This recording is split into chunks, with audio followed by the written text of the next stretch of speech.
Welcome to our session today with Dr. Michele Barry. She'll be talking about COVID-19 through a gendered lens. Before I dive into the introduction, I just want to remind everyone of a few of our webinar logistics. Please feel free to say hello, introduce yourself, and have discussions in the chat box. But if you have questions, please make sure you put them in the Q&A box, because this really helps us to aggregate all of the questions, ensure that we get through the most possible. And if you post a question in the chat box, we're just likely to lose it. So questions in the Q&A, and then any sort of discussion you'd like to have, introductions, etc. in the chat box. All right, so now for the fun part, I'll do a brief introduction of Dr. Barry, and then she'll get into her presentation, and then we'll do Q&A. Dr. Michele Barry is a professor of medicine and tropical diseases. She's a director of the Center for Innovation in Global Health and senior associate dean for global health, all at Stanford University. That's quite a mouthful, Michele. You're doing a lot of stuff.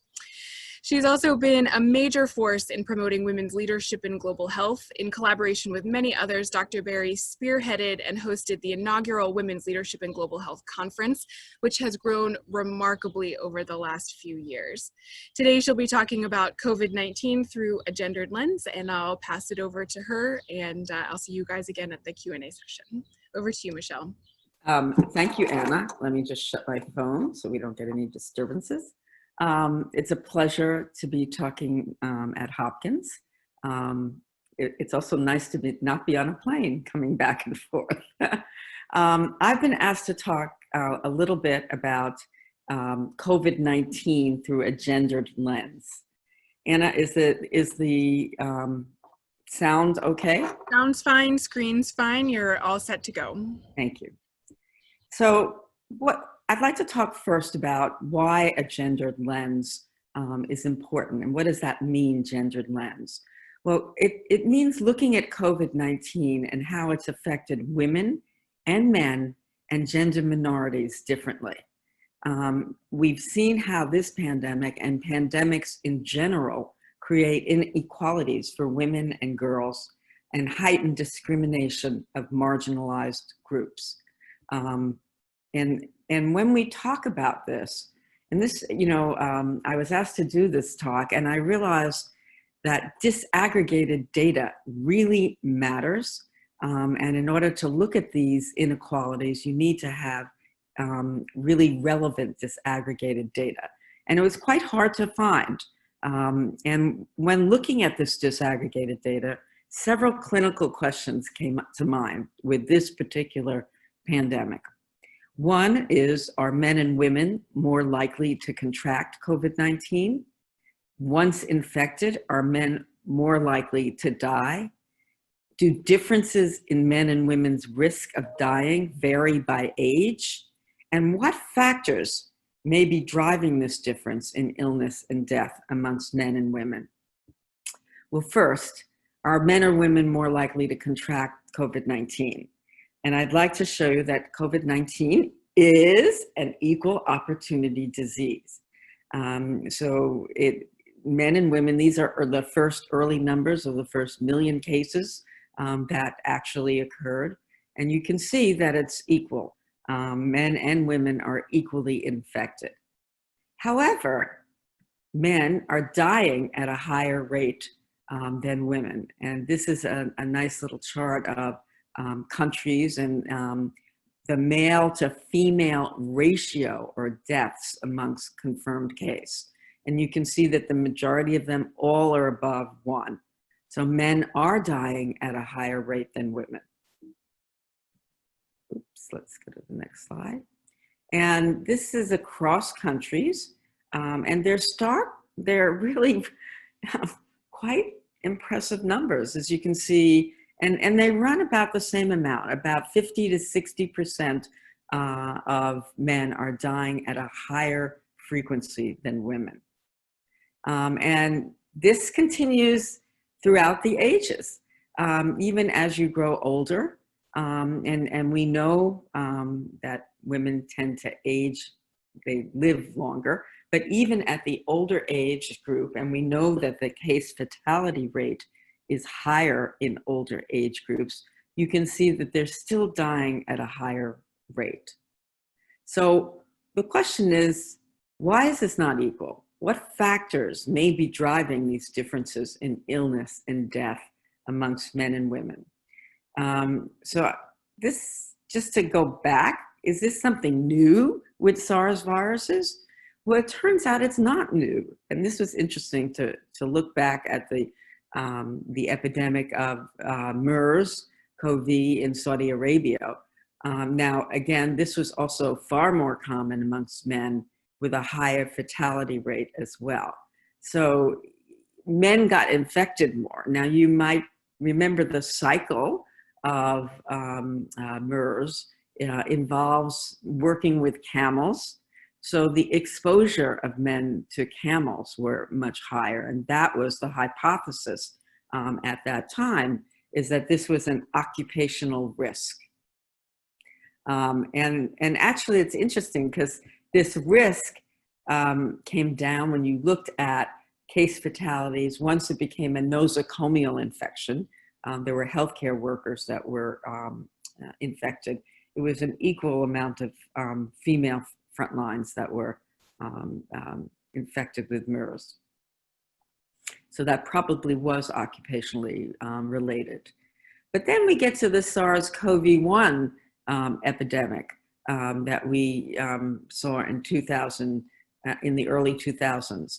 And this is, again, the case fatality of SARS-CoV-1 was higher in males. Not as striking as we're seeing here, but then the case fatality rate in SARS-CoV-1 was not, it was not as morbid a disease. But it was higher in men. It was 21% versus 13%. And the relative mortality risk was higher for males compared to females. So here comes the fun part and some of my postulates as to why are there more male deaths. Well, let's talk about biologic differences and social determinants or behavioral differences. So the biologic differences, well, what do we know about the difference of men and women? Well, we know that women have a more robust immune response. And this is not only in mice, we see this in women that respond to the flu vaccine. We know that women have more this is a blessing and a curse.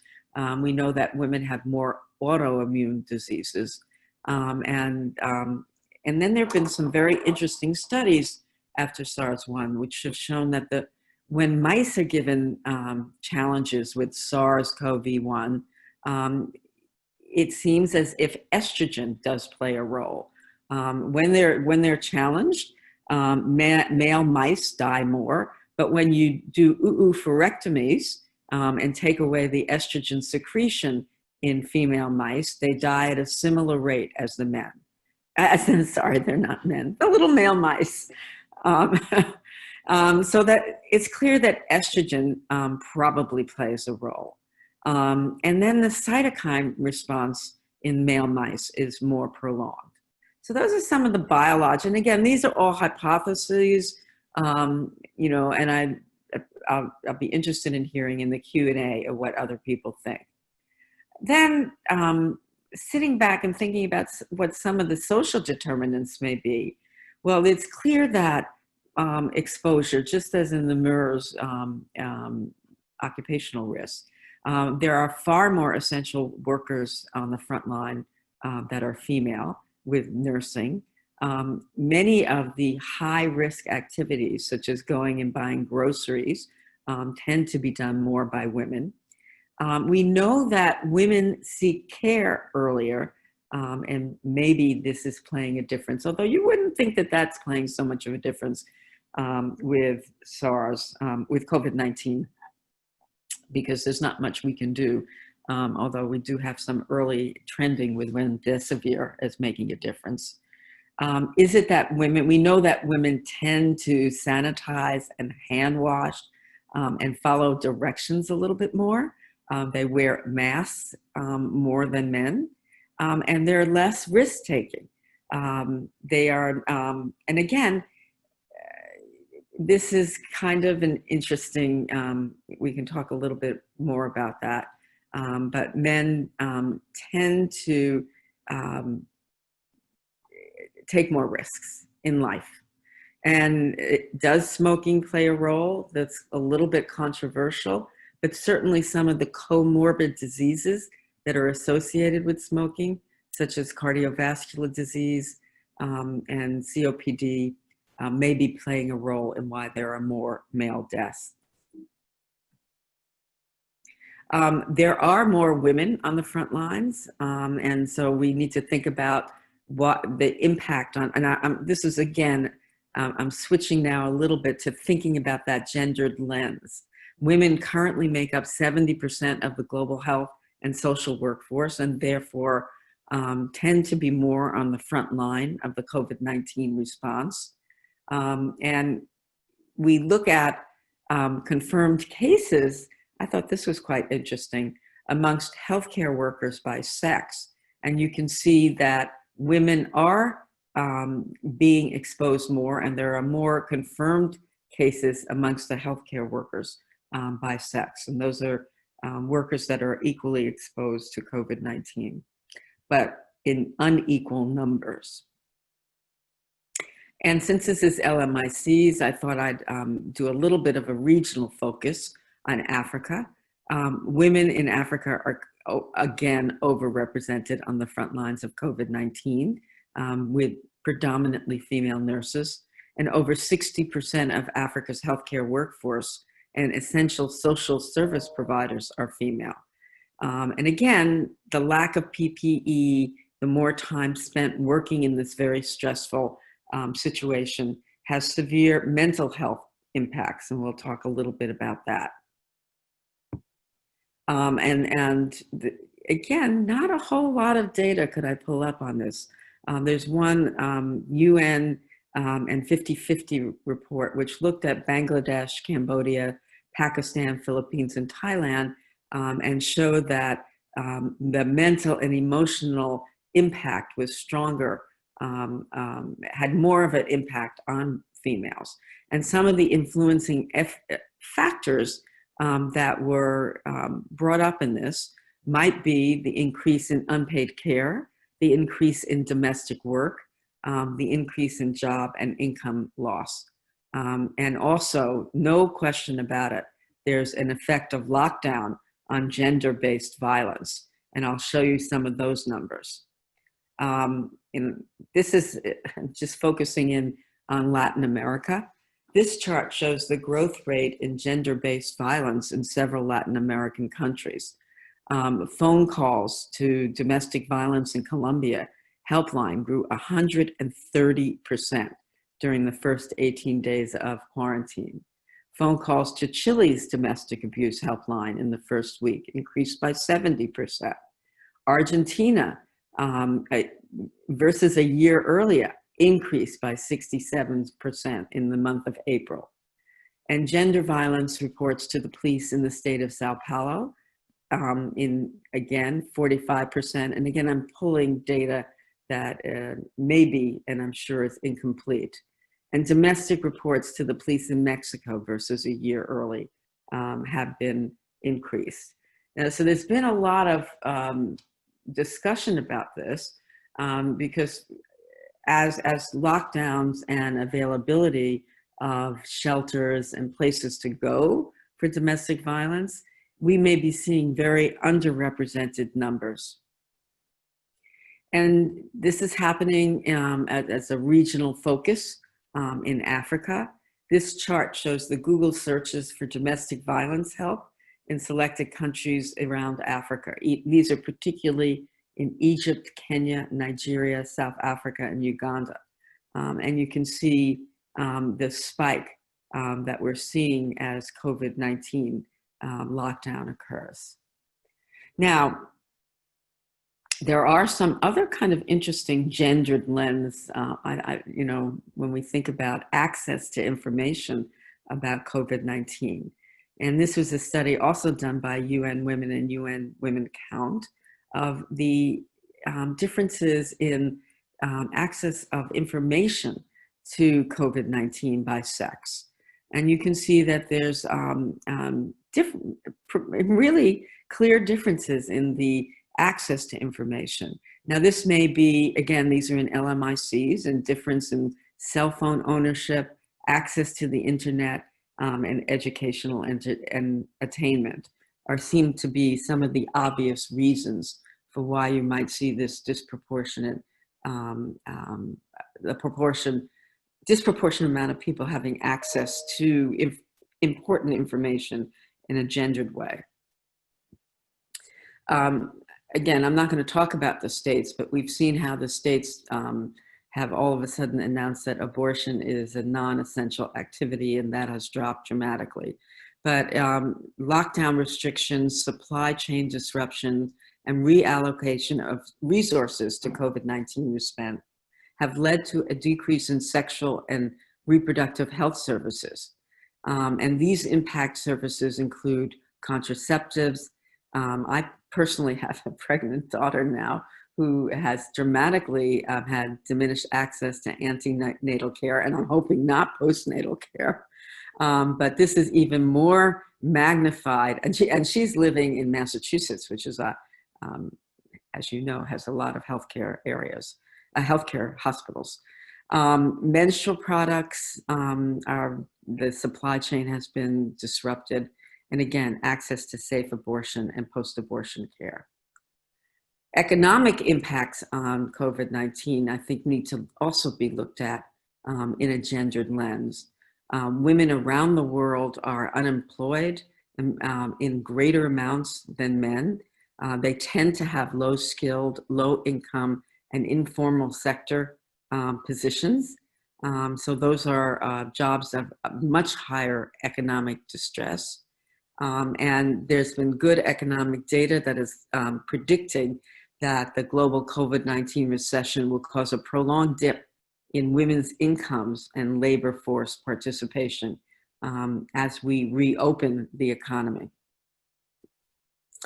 I don't want to also, as I said, it's not only women, but there are gender minorities that also have had impact, unequal impact in the COVID-19. And just a few words about the LGBTQ minority. 1 in 5 LGBTQ people are living in poverty.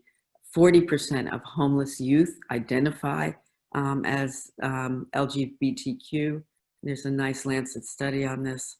The top 5 industries that LGBTQ adults work in are industries heavily impacted by COVID-19. In effect, more than 5 million just in the US LGBTQ workers. It was hard to find data in LMIC for reasons that we all know about, because it's more difficult to identify as LGBTQ in LMIC countries. And as a result, in the US, many hospitals around the world and in the US have postponed transgender procedures and called these as elective. And then I tried to pull some of the issues of discrimination. And there's a nice paper looking at in South Korea, where LGBTQ people were accused of spreading COVID-19 and faced discrimination, including cyberbullying and cyber threats. Switch over to how COVID-19 might be impacting the gendered burden of caregiving. And this pandemic heightens the disproportionate impact of unpaid caregiving on women and girls. More women are in positions of giving elder care and child care. With school closing and homeschooling, that burden tends to fall more on women, and there have been some very poignant not studies on this, but op-eds that have come, if you've been reading, about how this has impacted families with a disproportionate amount of women, even though men say they're taking great action in the house, it turns out that's not the perspective of the women. And there's increased difficulty for working caregivers. The threat of worsening at-home equality for working mothers. This is a paper that actually we have in press, but I'm going to give you the statistics for the one that just came out a couple of weeks ago where we were scooped, but it's okay. the more information, the better. And that is that the pandemic is significantly affecting women's publishing rates in the academy. The number of male submissions is growing faster than the female submissions. And Anderson's paper looked at 37,000 papers in 2019, and then the 2020 COVID-19 papers in selected high impact journals. And you can see that there's a difference in the proportion of women authors. We just submitted a piece to Lancet on a follow-up on this, as I said, where our hypothesis is childcare and homeschooling. And then I thought this was quite amazing, but it shouldn't be amazing when I sat back and thinking about it. But if you look at single parent households, 86%, because we directed this at the Lancet, of single parent households are female headed in the UK. And I had a hard time, but I found it last night that essentially in the US, it's about 80% of single parent households are female headed. So you can imagine that the stress of being a single parent household and trying to carry on with a job and homeschool and do childcare is more for the woman. Next slide. And then I want to do a spotlight on women leadership, because this is an area, as Anna mentioned, that we've gotten interested in, particularly in global health, and that women are really underrepresented in all levels and sectors of leadership in the US and around the world. Less than 10% of countries around the world are politically led by women. 25% of female representation within our sector, our little sector of global health. We don't do so well in leadership positions. And 5% of female global health leadership is really coming from low and middle LMIC countries. So this, and let me just go over to the right-hand slide of of this right-hand part of the slide, and you can see that many of the countries with heads of states of women managing the crisis tend to have something in common. Germany with Merkel, and and New Zealand with Jacinda. I mean, we are seeing that many of the countries that have done well, Iceland is really down to 0 cases, are doing well with female leadership. So we started to explore this, and for those of you who are interested, we have a Gender Empower series in COVID-19 that you're more than welcome to join. We have the website URL there.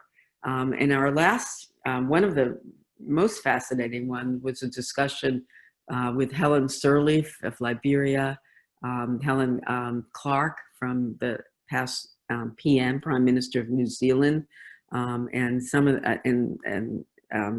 Professor Marks from Harvard, talking about why it might be that gender matters with power and leadership in political leadership. Next slide. And then let's just look at a spotlight on women's leadership in COVID-19. It turns out that 10%, only 10% of the representatives of the US Coronavirus Task Force are women, 20% only of the WHO Emergency Committee on COVID-19 are women, and 16% of the WHO China Joint Mission on COVID-19 were women. And yet again, 70% of the global health workforce fighting on the front lines are women of this epidemic. So there is, again, when we look at gender differences, there's striking gender differences. Which brings me to a little bit about what we're trying to do over the next 10 years with the generosity of the Bill and Melinda Gates Foundation, is that we want to expand the power and influence of talented women in global health and catalyze, and it's not just about fixing the women, we want to catalyze systemic change and bring men along to achieve this gender equality in leadership. We're looking for transformative change in social and organizational environment. We're looking for diversity in engaging and empowering mid-career women in global health from different countries, cultures, sectors, and disciplines. We're not just looking at the academy, we're looking at public sector, NGOs, community healthcare workers. We really want to raise the level of leadership for women and opportunities in this area. And we want to do it as scale. This is not a short grant. We're hoping we've gotten a commitment to try to do this over a decade, because you don't move the needle in 3 or 4 year grants. And we're looking again to not only do this with women, but engage men along the way. Next slide. And the way we hope to do this is by developing culturally sensitive leadership training programs, developing geo-hubs in specific geographical country-owned hubs with senior mentors, because leadership is so contextual in different, even within a country, it can be quite contextual. Women who are awarded these cohort leadership training will get personal coaches, digital and in-person curriculum once COVID-19, right now it's very digital, once COVID-19 abates. And we really want to skill build at scale. We're hoping to bring 3,500 women over about in 10 years with a good 10 to 12 different geopolitical hubs around the world. So I'm going to end with what I hope I've convinced you that we need a gendered lens for a COVID-19 approach. And what are the 5 recommendations that, so this is a new talk for me, so I really appreciate the chat and the Q&A, and I'm actually going to take notes. But these are my recommendations, is to ensure policy and interventions around COVID-19 are responsive and inclusive of everyone's needs, that we need to prevent a diversion of resources from sexual and reproductive health access programs, that we need to incorporate the voices of women on the front lines of the response, that we need to, and this number 4 recommendation really came home to me as I was putting together this talk, and as I've been trying to look at authorship and leadership, is that we need to prioritize and collect accurate sex disaggregated data in research efforts. And lastly, and very importantly, is we need to develop safety net infrastructures for women in the community and in the academy. So thank you very much for inviting me. And now I'd like to open up for Q&A. Anna, take it away. Thanks so much, Michele. I think you did a really fantastic job of relating many of our recent topics during this talk to using a gendered lens. So last week we had Dr. David Bashai talking about economic impacts of COVID-19. Dr. Nida Gould talked about mental health. And we also had Dr. Nancy Glass come on and talk about gender-based violence as well. But I think you did a beautiful job of really saying, okay, we've had all of these issues and we're talking about them, but here's this added lens that we really need to incorporate in order to provide additional insights into our work as researchers and the way that we conduct practice. So maybe that's just a wrap up. I think it was also really important that you brought up issues of discrimination, particularly on members of the LGBTQ population. And this is particularly relevant right now, as many citizens in the United States are actively protesting due to clear systemic discrimination. And we're seeing people in other countries protesting as well, right? This is a very timely, very relevant issue. So I have a couple questions that have come in from different people. And the first one was really about resources. So where can people find resources for disaggregated data for their countries, their regions? Are there any places that you're familiar with that can help someone from India, for example, find data similar to what you presented here? So I didn't focus on India. I can tell you this was incredibly hard to find disaggregated data. For a long time, even in the United States, the CDC was not doing sexual disaggregated data. There was a long New York Times article about this, and they've started to disaggregate. I tried to look in your Maryland because I wanted to bring it home to Baltimore, and even that was confusing to me on your dashboard. There are numbers, but the numbers don't quite add up, so I didn't want to present that. But I can tell you that we've pushed it in California, and in Santa Clara, we're running about 62% fatalities more in men than women. And again, this is not just an impact on, this is a gendered lens. I sort of focused on women, but I think we need to look at the issues for men as well. And I noticed there's a whole bunch of comments on Taiwan. And yes, I know that the vice president was a Hopkins public health trained. I actually have spent time in Taiwan and in the Taiwan CDC, the CDC, Taiwan CDC, which, as you know, has been not allowed to participate in WHO. And they've done a fantastic job. They have a woman leader as well. But I would say that was very much a co-leadership. He's done a great job helping particularly around big data and AI. I don't know if you've had him speak, Anna, or also Jason Wang at Stanford has done a wonderful JAMA article about how Taiwan managed their epidemic quite effectively. Great, thank you. I want to go back to the section on burden of caregiving, because I know in the US we've seen a number of institutions respond to this issue in different ways. I've seen emails from leadership talking about how to be responsive to people who have these competing priorities. Now they're at home and they might not otherwise have been, and they're doing caregiving. What recommendations might you have for institutions and LMICs for supporting women during this time, particularly those facing the increased burden of caregiving? Well, I think it comes down to my recommendation 5 about safety nets and economic empowerment, and also access to information.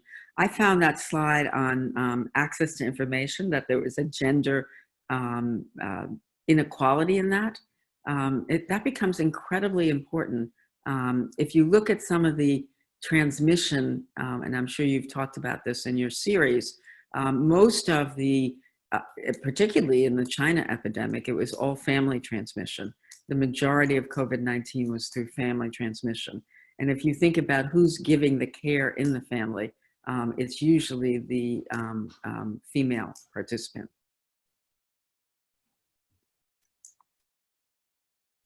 I think there's one from Paul Praveen, a very interesting question about, are there any governmental initiatives to uplift the livelihood of commercial sex workers? I have no idea. Does anybody else on the line have a question about that? I have an answer to that. I would love to see some information about that.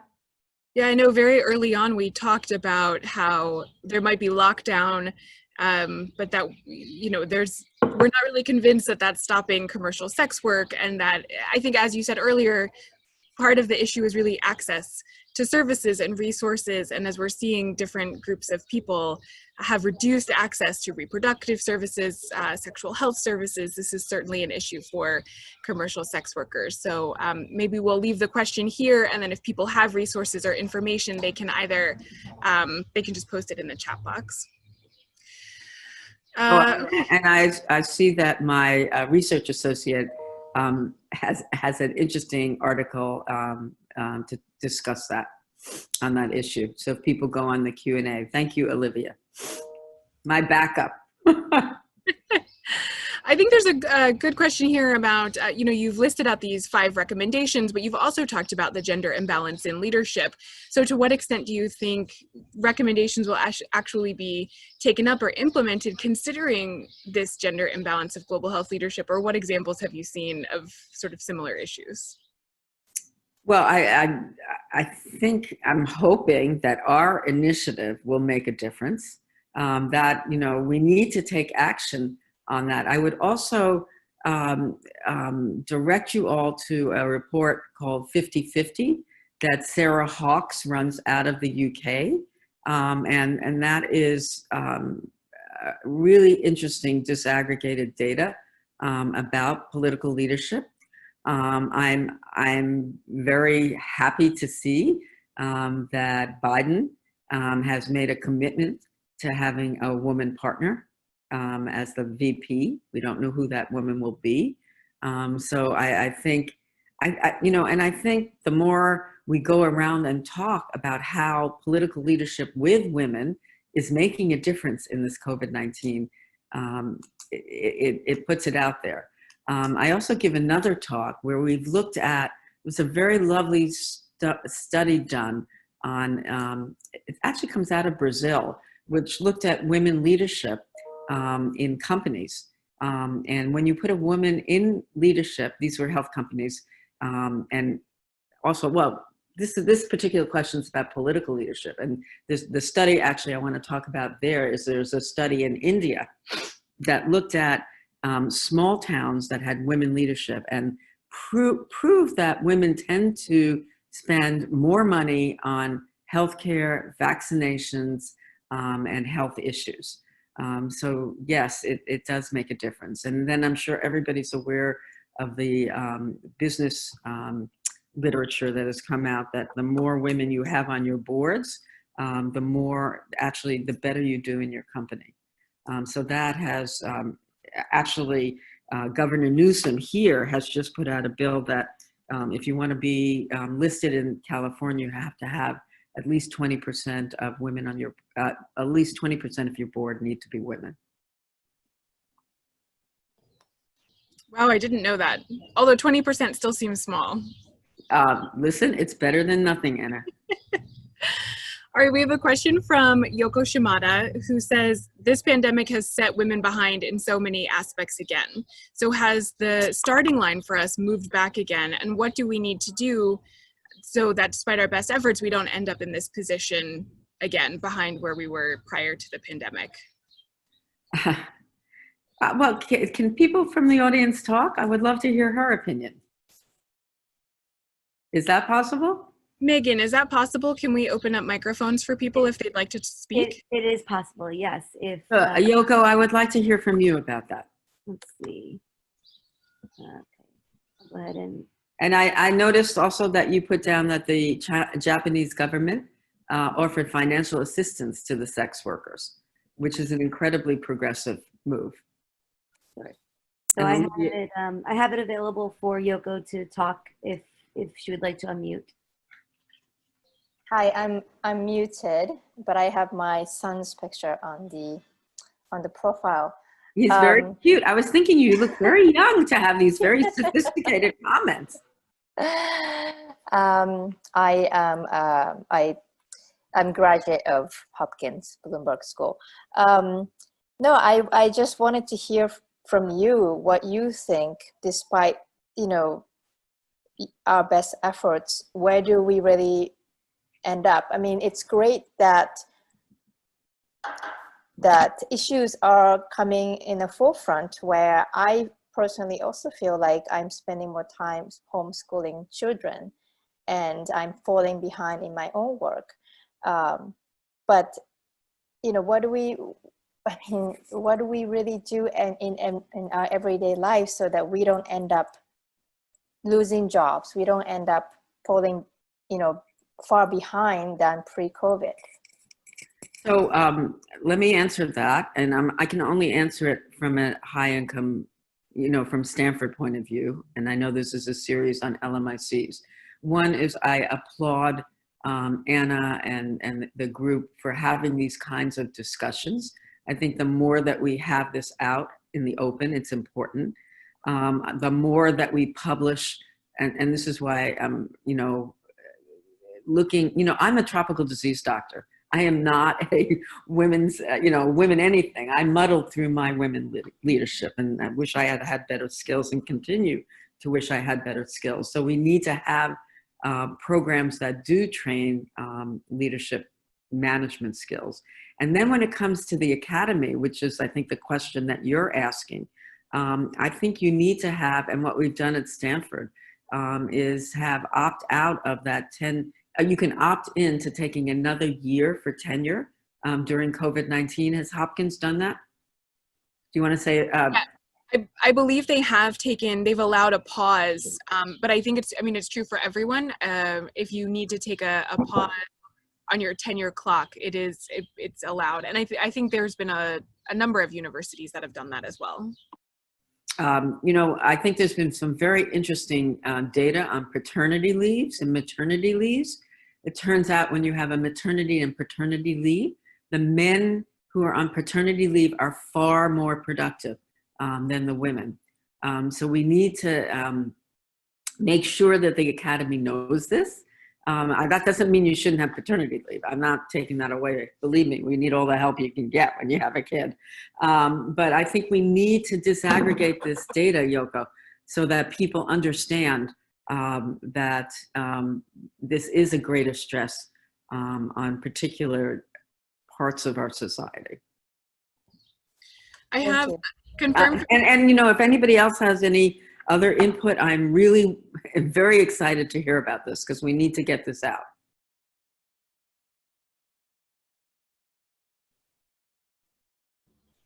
So I got a confirmation from Joanne Katz that there is a 1-year pause on tenure. But I know for those of you who were on one of the calls, I think it was last week or the week prior, where Dr. Michelle Decker came on and talked about gender-based violence issues. But I remember very early on in the pandemic, her email message was like, I'm at home with kids, I'm not responding to you, like, this is hard, right? It's hard even when you're home. And so I think just to speak a little bit to Michelle's comment about productivity, right? I mean, it's very difficult. And I think people sort of underestimated that very early on. So I'd like to respond to Joanne about the 1-year pause on the clock at Hopkins. And it's also, we're actually having a town hall to discuss this because it turns out a lot of the female faculty feel pressured to not take that 1-year pause, that this would actually hurt them in the process of promotion. So we're actually having a discussion about that. And Joanne, if you have any ideas on how, I'm sorry, if anybody, I don't want to pick on you, Joanne, if anybody has ideas on how on how to encourage women to not feel that, I'd be glad to hear that. Yeah, we can certainly unmute. If you want to, I think, raise your hand, we can unmute anyone who might like to comment on that. What I'm seeing in the questions as we wait for people to raise their hand is just we continue to have a lot of questions around resources, but a lot of questions around supporting sex workers. And Piyusha asked a question around female migrants. So I think it's really coalescing around data, right? How do we actually find data? But then how do we support these at-risk populations, female sex workers, female migrants, in unorganized sectors? It looks like Julie might have a hand raised, Julie Bressel, so we can unmute you if you'd like to speak. So I would really appreciate also, because many of these questions I don't have the answers to, if anybody does have answers to them, to speak up. I know there are a lot of experts at Hopkins. I appreciate that. So luckily it's not all Hopkins people on the call. Well, around the world. But certainly one of the things we like to do in this seminar series is collect all of the questions and try to answer them, try to find answers for them later. So we are collating them. So whether it's answering a question for you, Michelle, or answering for other people, we'll do our best. Mm-hmm. I think I see another raised hand. Megan, are you seeing this from Geeta? Yes, I've just enabled talking for Geeta. Great. Yeah, this is Geeta. I'm a professor in the Department of Psychiatry and in Public Health. One of the ways in which we made changes in our department some years ago, for the first time, was we did a survey of at least 100 women who worked in the department. Many of them were researchers, but some of us were clinicians. And the results of the survey, they were all anonymous, showed the kind of concerns women had about their gender roles, about their lack of promotion, about advancement, about discrimination, about many other issues. And until we got those results collated without any identification of individuals, we couldn't move things forward. And we did move things forward in doing that. So I would say, if you want to have an assessment of what happens, get all of the women to answer a survey. The survey has to be very carefully developed and implemented. And we went through many steps, not interviewing people that we knew or have had associated with in terms of work. And so it was done in a very nice way. I wish it was published, but it wasn't. And the leader of the group had a decision made, I guess, to not publish the data. But I'm saying we should do it now. I think you will have more people responding. So thank you very much for that. It's really important, and I'm going to say this over and over again, we need to publish these data. We need to get this out. You know, that's why we spent the time and believe me, it was tedious looking at female authorship and male authorship. It's really important. And then the other thing I would say is when you do the surveys, I would survey the men as well, because it's amazing that men also feel discriminated against. They often also can have threats, and so it's important to compare, because that's often the criticism that we've gotten in the past as women looking at these issues. So I would caution you, not caution you, but I would encourage you to do that comparison study. Michele, we've got two questions I want to make sure we get to. Dr. Gregora Salazar asks what your advice would be for women who have maybe just obtained their degrees, bachelor's, master's, et cetera, in public health. What do you think the workforce needs right now from young women who have these degrees, and what should they be working on? What should they be doing with them? So I'm going to, as an older person in global health, my perspective is you have to find what you have as fire in your belly. Don't just be looking at yes, there are niches, and particularly around the socio-behavioral aspects of gender disaggregated data is important. But when you're looking at a career and where you're going to go, you need to really figure out what really makes you tick, what really keeps you up at night, and then fashion your career about that. Again, that's kind of, as I said, I'm a tropical disease doctor, but all of a sudden now I have become, I don't know, known in this area, that Hopkins would reach out and have me talk about this. So because I had fire in my belly about this. So it's kind of a cliched kind of advice, but I think it's really important. But there are, obviously there are niches particularly in the social behavioral aspects of public health that I think have been greatly ignored. But get the skill set that you can make a difference. So there's been a lot of support for a comment that was made earlier about pressure, right? Major pressure not to take leave during the pandemic, right? And I think we talked about that earlier and the implications that can have for whether if you're faculty stopping the clock, or even in just any career, academic or not. There's a question about the role of men. So you said, in these surveys, make sure that you're also talking to men. We have a question here about what role can men play, if any, in these initiatives for women's leadership or for supporting women at this time? Go to it. I think it's really important to support your women colleagues. They are hurting. They are feeling this pressure. So again, it's please engage in our Women Lift series. Please, if you're interested in being a mentor for women, step up to the plate. And I'd like to say the difference between being a mentor and a sponsor are very different. Mentors kind of tell you you know, how to navigate, but sponsors are the people that are actually putting women up front to do prestigious talks, be on boards, be the person speaking. Men can take the pledge that they will not be on a panel if there are only men on the panel. I think it was very brave of Francis Collins to do that. He used the word, and we've all been using the word manels, where you see all male faces on a panel. So if you take that pledge and call out what you think are inequities. Thank you very much for that question. And maybe I can take a moment, since you just made that distinction between sponsor and mentor, to thank a sponsor of mine who I know is on the call, Dr. Tom Quinn, who is the director of the Center for Global Health and has been so supportive. Hi, Tom. Putting it together.